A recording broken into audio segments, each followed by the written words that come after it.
Mari kita awali pertemuan kita dengan mengucapkan basmalah. Bismillahirrahmanirrahim. Assalamualaikum warahmatullahi wabarakatuh. Kita awali pertemuan kita dan mengucapkan basmalah. Bismillahirrahmanirrahim.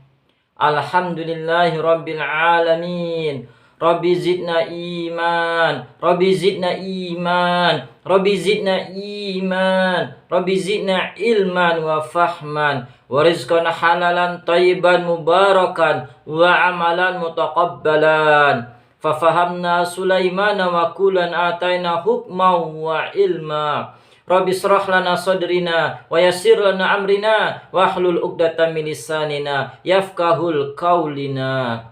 Allahumma shalli ala Muhammad wa ala ali Muhammad kama shallaita ala Ibrahim wa ala ali Ibrahim wa barik ala Muhammad wa ala ali Muhammad kama barakta ala Ibrahim wa ala ali Ibrahim fil alamin innaka Hamidum Majid.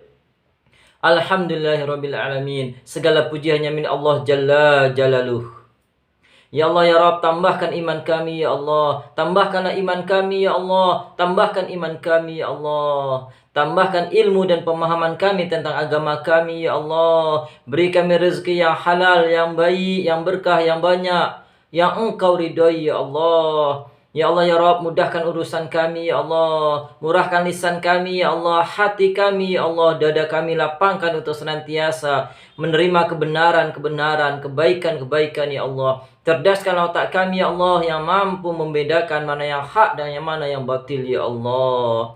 Ya Allah ya Rabb, sampaikan salawat dan salam kepada Rasulullah sallallahu alaihi wasallam beserta keluarganya dan para sahabatnya dan para umatnya mengikutinya hingga hari kiamat kelak. Ya Allah ya Rabb, berikan menikmat untuk senantiasa mengkalamullah Al-Quranul Karim, untuk senantiasa mengikuti hadis Rasulullah sallallahu alaihi wasallam dan perkataan beliau, perbuatan beliau dan ketetapan beliau insyaallah. Amin. Amin ya rabbal alamin. Insyaallah pada channel Khairul A3Q atau Khairul Ayat-Ayat Al-Quran, kita akan melanjutkan kajian kita, yakni surah Ad-Duha ayat yang ke-10. A'udzu billahi minasyaitonir rajim. Wa ammas sa'ila fala tanhar. Alhamdulillahirabbil alamin. Sebagaimana artinya, dan terhadap orang yang meminta-minta, janganlah engkau menghardiknya. Orang yang meminta-minta di sini ada dua kondisi. Yang pertama, meminta-minta dalam kondisi harta dan benda. Kalau kita lihat di fakta lapangannya, Bapak, Ibu, kaum muslimin dan muslimat, saudara dan saudariku sekalian, yang pernah melihat orang meminta-minta harta, ini sebagai contoh saja, sampel mungkin ada orang yang keliling dari satu kampung ke kampung lain, berjalan-jalan untuk meminta-minta sedekah, meminta uang. Atau mungkin ada orang yang meminta-minta di kendaraan, di mobil. Atau mungkin ada orang yang meminta-minta di jalan-jalan atau di lampu-lampu merah. Bagaimana sikap kita ketika seseorang meminta dikarenakan mungkin kebutuhannya, karena mungkin kondisinya yang tidak memungkinkan untuk beraktivitas, bekerja? Sikap kita adalah menyambutnya dengan lemah lembut, dengan ramah tamah, dengan bahagia. Kalau seandainya ada pada waktu itu di kantong kita uang yang memungkinkan bisa kita keluarkan, kita keluarkan dengan ikhlas dan ridho, hanya mencari ridho Allah.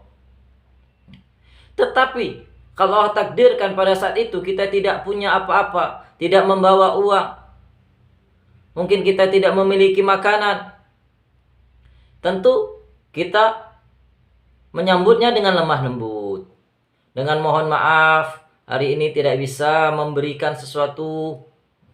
Jadi kita benar-benar menyambutnya, melayani dengan kasih sayang, dengan rasa cinta.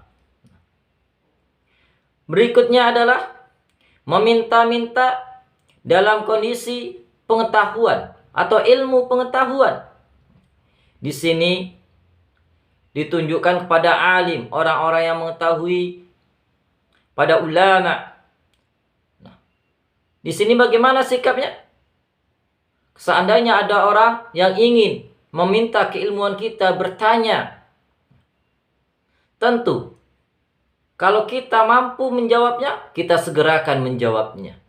Kalau kita tidak mampu, tentu kita mengatakan wallahu alam, saya tidak mengetahuinya. Begitulah sikap kita. Ketika ada seorang meminta ilmu kepada kita, tentu kita berusaha untuk memberikannya semampu kita, sebisa kita.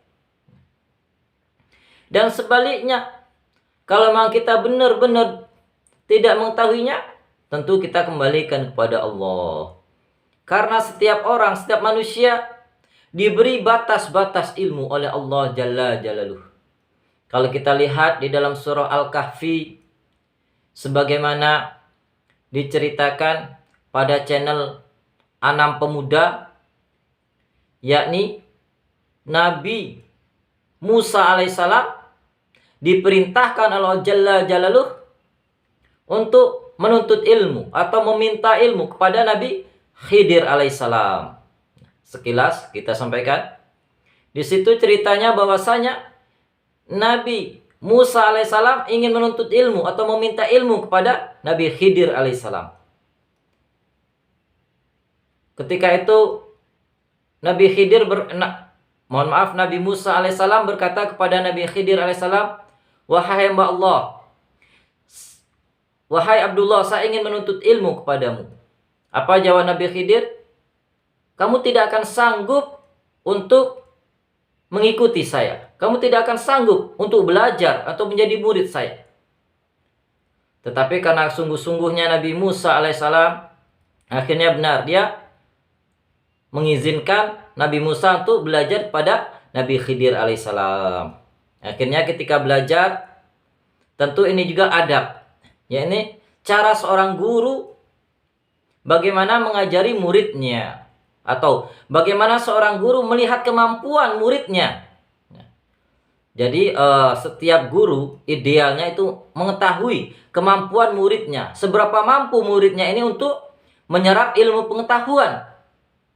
Karena Allah takdirkan setiap manusia memiliki kapasitas yang berbeda-beda di dalam memahami ilmu, di dalam memahami pengetahuan itu. Nah, oleh karena itu, di sini Nabi Khidir alaihissalam tahu benar bahwasanya Nabi Musa tidak akan mampu bersabar bersamanya, dikarenakan latar belakang Nabi Musa alaihissalam.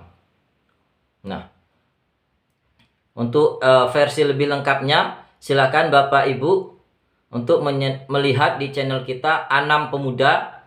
Di sana sudah kita kisahkan bagaimana Nabi Musa alaihissalam menuntut ilmu kepada Nabi Khidir alaihissalam.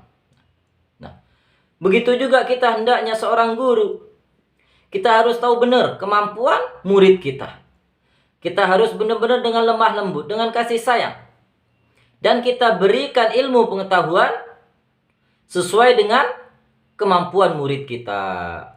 Kita tidak boleh memaksakan murid kita. Kalau memang kita lihat murid kita, contohnya saja, di dalam satu pertemuan, dia mampu menyerap ilmu pengetahuan. Contohnya saja mungkin 3, 5, atau 7 ilmu pengetahuan, kita berikan sesuai dengan kemampuannya. Berikutnya, kalau murid kita tidak mampu sebanyak itu, tentu kita berikan semampu dia. Inilah maknanya bahwasanya seorang guru harus sebisa mungkin, semaksimal mungkin mengetahui, memahami akan kemampuan muridnya. Sehingga ketika menyampaikan ilmu pengetahuan, tentu sesuai dengan kapasitas kemampuan muridnya, insya Allah. Mudah-mudahan kita termasuk orang-orang yang diberi Allah Jalla Jalaluh kemampuan untuk memahami murid-murid kita.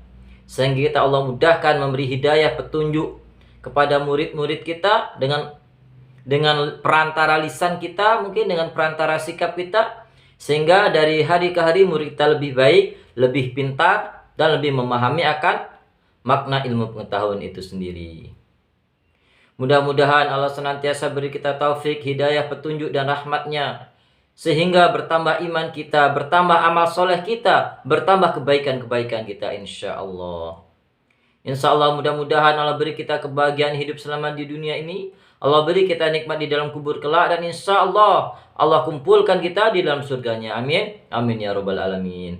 Dan Allah jauhkan kita, Allah hindarkan kita dari kesusahan hidup di dunia ini, azab di kubur kelak.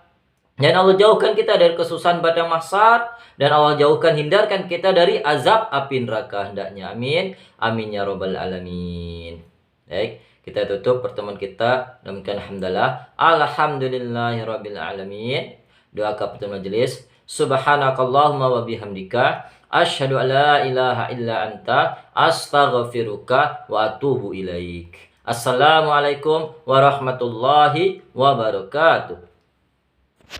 Mari kita tutup dan mengucapkan alhamdulillah. Alhamdulillahirabbil alamin.